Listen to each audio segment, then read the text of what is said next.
5 વર્ષની એક એવી બાળકી જે પહેલા ક્યારે બોલી શકતી ન હોતી અને પછી અચાનક બોલવા લાગી।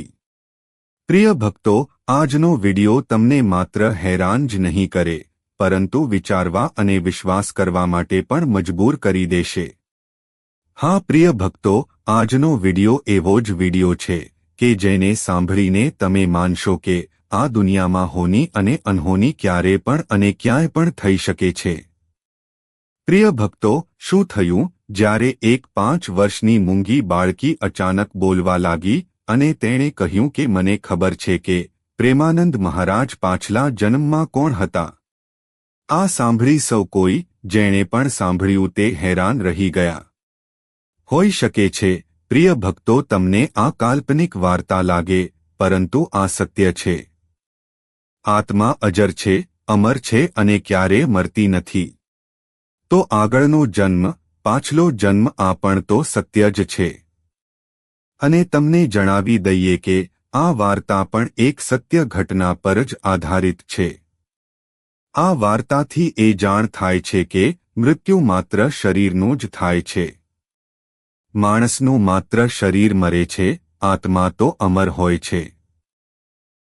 પ્રિય ભક્તો, જો હજુ સુધી તમે અમારી ચેનલને સબસ્ક્રાઇબ ન કરી હોય તો જરૂરથી કરી લો, કારણ કે તમારા સબસ્ક્રાઇબ કરવાથી અને વિડિયોને એક લાઇક કરવાથી અમને ખૂબ જ મોટિવેશન મળે છે। અને કોમેન્ટ બોક્સમાં રાધે રાધે અવશ્ય લખજો। ચાલો મિત્રો, કહાની શરૂ કરીએ। વાર્તાની શરૂઆત મધ્ય પ્રદેશના એક ગામથી થાય છે, જ્યાં સોનમ નામની એક બાળકી તેના પિતા દેવુ અને માતા જાનકી સાથે રહેતી હતી। સોનમના પિતા દેવુ દરજીનું સિલાઈનું કામ કરતા હતા। સોનમ હજી માત્ર 5 વર્ષની હતી પરંતુ ખૂબ સમજદાર હતી। તેની સમજણથી આસપાસના બધા લોકો હેરાન રહેતા હતા। તે નાના બાળકોની જેમ શરારત કરતી નહોતી। દરેક કામ ખૂબ જ વ્યવસ્થિત રીતે કરતી હતી। જ્યારે પણ તે કોઈ વાત કરતી ત્યારે એવું લાગતું કે જાણે કોઈ મોટું રહસ્ય ખોલી રહી હોય। તેની આંખોમાં એક અલગ જ તેજ દેખાતું હતું। અને આ જ કારણ હતું કે દેવુ અને જાનકી હંમેશા તેને લઈને ચિંતિત રહેતા હતા। પરંતુ તેમના મનમાં એક અદ્ભુત શાંતિ હતી કે અમારી દીકરી ખૂબ સમજદાર છે। અને કદાચ એ જ કારણ છે કે તે બાકીના બાળકો કરતાં સંપૂર્ણપણે અલગ છે। પણ તેમને બિલકુલ પણ અંદાજ ન હતો કે તેમની દીકરી પોતાના ગયા જન્મની કેટલીક યાદો, કેટલાક રહસ્યોને કારણે હંમેશા પરેશાન રહેતી હતી। એક દિવસ તે પોતાના માતાપિતા સાથે સૂઈ રહી હતી। એ વખતે સોનમની માં જાનકી પોતાની દીકરીને કોઈ જૂની વાર્તા કહેવા લાગી। વાર્તા સાંભળતા સાંભળતા અચાનક સોનમે પોતાની માં સાથે એવી વાત કહી કે જે સાંભળીને સોનમના માતાપિતા બંને હેરાન રહી ગયા। સોનમે પોતાની માં જાનકીને કહ્યું, તમને ખબર છે મેં સ્વર્ગ જોયું છે અને હું સ્વર્ગમાં રહી છું અને ત્યાં મેં યમરાજને પણ જોયા છે। મારી માતા પાછલા જન્મમાં મને ખૂબ ખીજાણી હતી અને મને માર્યું પણ હતું અને 2 દિવસ સુધી ખાવાનું પણ આપ્યું નહોતું। એ બધું મને યાદ છે। પછી તે પોતાના પિતા દેવુને કહે છે, પિતાજી, તમને યાદ છે પાછલા જન્મમાં એક વાર તમે મારી મદદ કરી હતી। આ સાંભળીને સોનમના માતાપિતા હેરાન રહી ગયા। તેમણે પોતાની દીકરીને સમજાવ્યું, દીકરી, તું આ શું કહી રહી છે? કેવી વાતો કરે છે? આ સાંભળી અને સોનમ ચૂપ થઈ ગઈ અને સૂઈ ગઈ। ત્યારે જાનકી પોતાના પતિને કહેવા લાગી, આપણી દીકરીને કોઈ તાંત્રિકને બતાવીએ। તે આવી વાતો શા માટે કરે છે? ક્યાંક તેની ઉપર કોઈ ખરાબ આત્માનો પડછાયો તો નથી ને? ત્યારે દેવુએ કહ્યું, જાનકી, તું પરેશાન ન થા। તે હજુ બાળક છે, કંઈ પણ બોલી દે, તેમાં કઈ વાત નથી। કદાચ આ બધું તેણે ટીવીમાં જોયું હશે, તેને યાદ આવી ગયું હશે અને બોલી ગઈ હશે અને પછી તેઓ બંને પતિ પત્ની પણ સૂઈ ગયા। પ્રિય ભક્તો, સવારે જ્યારે સોનમ જાગીને પથારી પર બેઠી હતી ત્યારે સોનમની માં જાનકીએ સોનમના માથે પ્રેમથી હાથ ફેરવીને પૂછ્યું, શું વાત છે, આમ ચૂપચાપ કેમ બેઠી છે? ત્યારે સોનમે પોતાની માને કહ્યું, માં, તમને ખબર છે, મને પાછલા જન્મની બધી વાતો ખબર છે. આ મારો બીજો જન્મ છે. પછી સોનમ કહે છે, માં, તમે વૃંદાવનના મહારાજ પ્રેમાનંદજીને ઓળખો છો? સોનમની માં એ હામાં માથું હલાવ્યું અને કહ્યું, હા, ઓળખું છું. એક વાર હું તેમના દર્શન માટે વૃંદાવનના કેલીકુંજ પણ ગઈ હતી.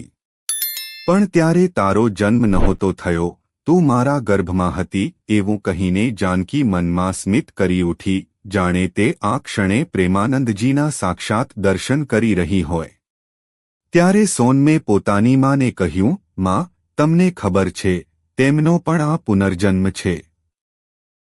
અને તમને ખબર છે, મહારાજ ગયા જન્મમાં કોણ હતા અને તેઓ કયા મહત્વના કાર્ય માટે આ જન્મ લઈને આ દુનિયામાં આવ્યા છે. આ સાંભળી જાનકી ખૂબ હેરાન થઈ ગઈ અને સાંજ સુધી એ જ વિચાર કરતી રહી કે મારી દીકરીને શું થયું છે.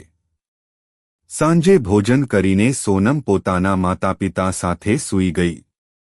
પ્રિય ભક્તો, તે રાત પૂર્ણિમાની નિર્મળ ચાંદની રાત હતી. એ સમયે સોનમને એક સ્વપ્ન આવ્યું. તેણે જોયું કે એક સુંદર રથ તેના ઘરની સામે આવીને અટક્યો છે. તેમાં એક દીપ્તિમાન સંત બેઠેલા હતા, જે બિલકુલ સંત પ્રેમાનંદજી મહારાજ જેવા જ દેખાતા હતા. સોનમ પોતાના ઘરના દરવાજા પર આવીને સંતજીને પ્રણામ કરીને કહે છે, મુનિવર, જે કાર્ય તમે અધૂરું મૂકી દીધું હતું તેને પૂરું કરવું જ પડશે. આ બધું ચાલી રહ્યું હતું એટલામાં તેની આંખ અચાનક ખુલી ગઈ અને તે ડરી ગઈ. બાજુમાં સૂતેલા તેના માતાપિતા પણ જાગી ગયા. દેવુએ પૂછ્યું, શું વાત છે દીકરી, કેમ તું આટલી બધી ડરી ગઈ? કોઈ સ્વપ્ન જોયું છે? ત્યારે સોનમે આખી વાત કહી નાખી અને પિતાને કહ્યું, પિતાજી, મેં આ બધું જોયું છે. આ સાંભળી દેવું ચિંતિત થઈ ગયો અને મનમાં વિચારી રહ્યો કે હવે વાત બહુ વધી ગઈ છે, કંઈક કરવું જ પડશે. સવારે તેણે પોતાની પત્ની જાનકીને આ બધું કહીને કહ્યું, મને લાગે છે કે સોનમને કોઈ માનસિક તકલીફ થઈ ગઈ છે. આપણે તેને કોઈ સારા મગજના ડોક્ટરને બતાવી દઈએ. ઠીક છે, આવું જ કરીએ. આમ કહીને જાનકીએ સહમતિ આપી. પછી બંને સોનમને લઈને ડોક્ટર પાસે ગયા અને કહ્યું, ડોક્ટર સાહેબ, છેલ્લા થોડા દિવસોથી અમારી દીકરી બહુ અજાણી વાતો કરે છે. કહે છે કે મારો પુનર્જન્મ થયો છે અને ગયા જન્મની પણ કેટલીક વાતો કહે છે. ડોક્ટર સાહેબે સોનના મગજ અને શરીરની તપાસ કરી અને કેટલીક દવાઓ આપી દીધી. ત્રીજા દિવસે રિપોર્ટ આવી ગયો. ત્યારે ડોક્ટરે દેવું અને જાનકીને કહ્યું, તમારી દીકરી સંપૂર્ણ સ્વસ્થ અને સામાન્ય છે. ડરવાની કોઈ વાત નથી. પરંતુ હા, તેની વાતોને કાલ્પનિક ન માનો. કારણ કે ઘણા કેસોમાં અમે જોયું છે કે માણસના મરણ પછી જ્યારે તેનો પુનર્જન્મ થાય છે ત્યારે આત્મા પોતાની કેટલીક જૂની યાદોને સાથે રાખે છે, જેને તે ભૂલી શકતી નથી. ઠીક છે ડોક્ટર સાહેબ, અમે ધ્યાન રાખીશું. આમ કહીને દેવું અને જાનકી પોતાના ઘરે પરત આવી ગયા. પછીના દિવસે દેવું જ્યારે ગામના ચોક ઉપર બેઠો હતો ત્યારે કેટલાક લોકો પરસ્પર રહસ્યમય, અનસુણી અને અનસુલઝાયેલી વાતો કરી રહ્યા હતા. આ બધું સાંભળી દેવું એ તેમને પોતાની દીકરી વિશે પણ કહ્યું. તો બધા જ લોકો એને આશ્ચર્યથી જોવા લાગ્યા અને વિચારવા લાગ્યા કે કદાચ તેણે કોઈ પિક્ચર જોયું હશે, કોઈ નાટક જોયું હશે અથવા કોઈ સ્વપ્ન જોયું હશે જે તેને યાદ રહી ગયું છે. તે રાત્રે ફરીથી સોનમને એ જ સ્વપ્ન આવ્યું. તેણે પોતાના પિતાને કહ્યું, પિતાજી, તમને ખબર છે, આ મારો પુનર્જન્મ થયો છે અને મારા જીવનનો એક ઉદ્દેશ્ય પણ છે અને એ છે સંતજીના ઉદ્દેશ્યને પૂર્ણ કરવો. કારણ કે તેમનો એક ઉદ્દેશ્ય હજી અધૂરો છે. ત્યારે દેવું એ કહ્યું, દીકરી, ખાલી અમને તો જણાવ કે પ્રેમાનંદજીનું કયું કાર્ય અધૂરું છે. ત્યારે સોનમે કહ્યું, પિતાજી, પ્રેમાનંદજી મહારાજ ગયા જન્મમાં પણ એક સિદ્ધ સંત પુરુષ હતા. તેમણે આવતા યુગ એટલે કે કલિયુગ માટે એક મહાન યજ્ઞ કર્યો હતો, જે મનુષ્યની ભલાઈ અને તેના જીવનની અનેક મુશ્કેલીઓમાંથી બચાવ માટે થયો હતો. યજ્ઞ તો મોટો હતો, પરંતુ એક મહામંત્રનું ઉચ્ચારણ સંપૂર્ણ રીતે શુદ્ધ થયું ન હતું, જેના કારણે યજ્ઞ અધૂરો રહી ગયો. આથી દુઃખી થઈને આપણા પ્રભુએ સમાધિ લઈ લીધી. હું તે સમયે તેમની સેવિકા શિષ્યા હતી અને મેં મારું જીવન તેમની જ સેવામાં સમર્પિત કર્યું હતું. થોડા સમય પછી મારું પણ અવસાન થઈ ગયું, પરંતુ મારી આત્મા પર એ અધૂરા કાર્યની અવિસ્મરણીય છાપ રહી ગઈ અને મારો આ પુનર્જન્મ એ જ કાર્યને પૂર્ણ કરવા માટે થયો છે. મારે એ અધૂરું કાર્ય પૂર્ણ કરાવવું જ પડશે. પોતાની દીકરીના મોઢેથી સતત આવી વાતો સાંભળીને દેવું બહુ પરેશાન થઈ ગયો. એની સમજમાં આવતું જ ન હતું કે આ શું થઈ રહ્યું છે અને હવે શું કરવું. સવાર થઈ ગઈ અને બધા લોકો ઉઠી ગયા. સોનમ પણ ઉઠી અને બહાર જઈને ગામના બધા લોકોને એકત્ર કરવા લાગી. જ્યારે બધા લોકો ભેગા થઈ ગયા ત્યારે સોનમે પોતાના પુનર્જન્મની વાતો ફરીથી કહી. બાળકીની વાતો સાંભળી બધા લોકો હસવા લાગ્યા અને કહેવા લાગ્યા, બેટા, તું તો બહુ સમજદાર છે. આવી સુંદર વાર્તા બનાવી અને અમને કહી પણ દીધી. આ વાર્તા ક્યાંથી લાવી છે? આ સાંભળી સોનમે કહ્યું, મારી વાત બિલકુલ સત્ય છે. તમે મારી વાત પર વિશ્વાસ કરો. અને જો તમે મારી વાત પર વિશ્વાસ નથી કરતા, તેને સત્ય નથી માનતા, તો હું તમને કહી દઉં, તેને તમે ધ્યાનથી સાંભળો. આપણા ગામની બહાર પૂર્વ તરફ જે એક જૂની હવેલી ખંડેર હાલતમાં છે, જ્યાં કોઈ નથી જતા, બધા જ ડરે છે, એ હવેલીના મધ્યમાં એક ઓરડો છે. એ જ ઓરડાના વચ્ચે તમે જો માટી ખોદશો તો ત્યાં એક ઘડો દબાયેલો છે. તેમાં કેટલીક જૂની વસ્તુઓ અને કેટલાક આભૂષણ દબાયેલા છે. તમે જઈને તેને બહાર કાઢી લેશો તો તમને વિશ્વાસ આવી જશે. બાળકીની આ વાત સાંભળી તેની સત્યતાની ખાતરી કરવા માટે કેટલાક લોકો મળીને એ હવેલીમાં જાય છે અને બાળકીના બતાવ્યા મુજબ ખોદકામ શરૂ કરે છે. ઘણા પ્રયત્નો પછી ખરેખર એક ઘડો ત્યાં દબાયેલો મળી જાય છે. તેઓ તેને ત્યાં લાવે છે જ્યાં બધા લોકો ભેગા હતા. જ્યારે ઘડો ખોલવામાં આવ્યો ત્યારે જોયું કે તેમાં કેટલીક જૂની વસ્તુઓ સાથે સાથે કેટલાક આભૂષણ પણ હતા. આભૂષણ ખૂબ જ ભારે અને પ્રાચીન હતા. આ વાત ધીમે ધીમે આજુબાજુના ગામોમાં, શહેરોમાં અને રેડિયો, ટીવી, મોબાઈલ દ્વારા આખા દેશમાં ફેલાઈ ગઈ. અખબારવાળા, ટીવીવાળા, ચેનલવાળા બધા જ સોનમને મળવા તેના ગામ આવવા લાગ્યા અને સોનમ બધાને પોતાના પુનર્જન્મની વાત કહેતી. કેટલાક તેને સાચો પુનર્જન્મ માનતા અને કેટલાક કાલ્પનિક ગણતા. આ વાત ધીમે ધીમે પોતાના અનુયાયીઓ દ્વારા સંત પ્રેમાનંદજી મહારાજના કાન સુધી પણ પહોંચી ગઈ.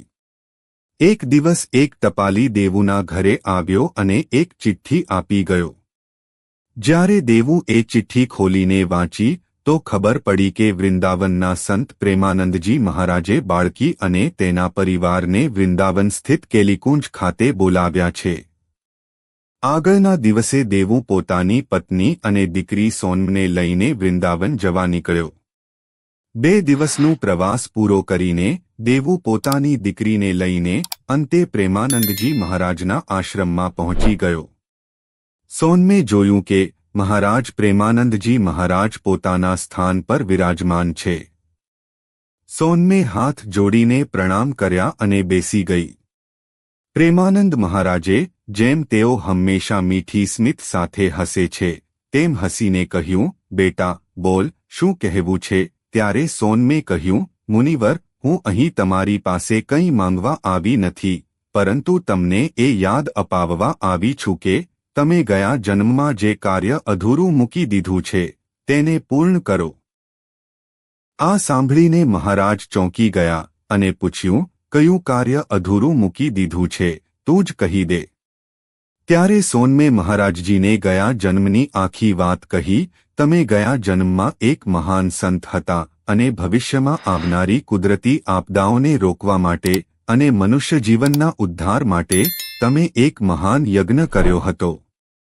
પરંતુ તે મહાન યજ્ઞમાં મહામંત્રના અશુદ્ધ ઉચ્ચારણને કારણે યજ્ઞ પૂર્ણ થઈ શક્યો નહોતો અને તેને પૂર્ણ કરવા માટે મારી આત્માને પુનર્જન્મ લઈને અહીં આવવું પડ્યું. તમને યાદ છે, હું પહેલા તમારી દાસી, તમારી સેવિકા હતી અને જ્યારે તમે સમાધિ લઈ લીધી ત્યારે મેં પણ એ જ સમાધિ પર પ્રાણ ત્યાગી દીધા હતા. આ વાત સાંભળીને સ્વામી પ્રેમાનંદજી મહારાજ સોનમને પોતાના આશ્રમની અંદર લઈ ગયા.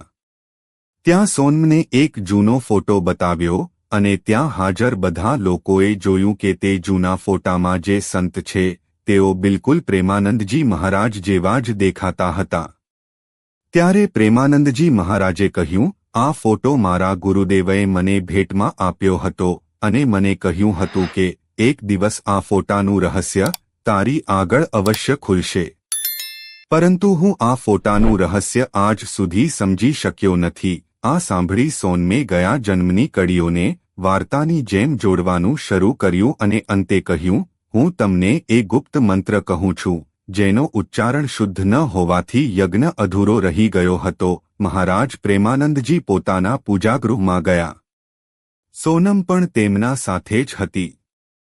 સોનમે જોયું કે ત્યાં એક અખંડ દીવો પ્રજ્વલિત હતો જેને સમયની તીવ્ર પવન પણ બુઝાવી શકતી નહોતી.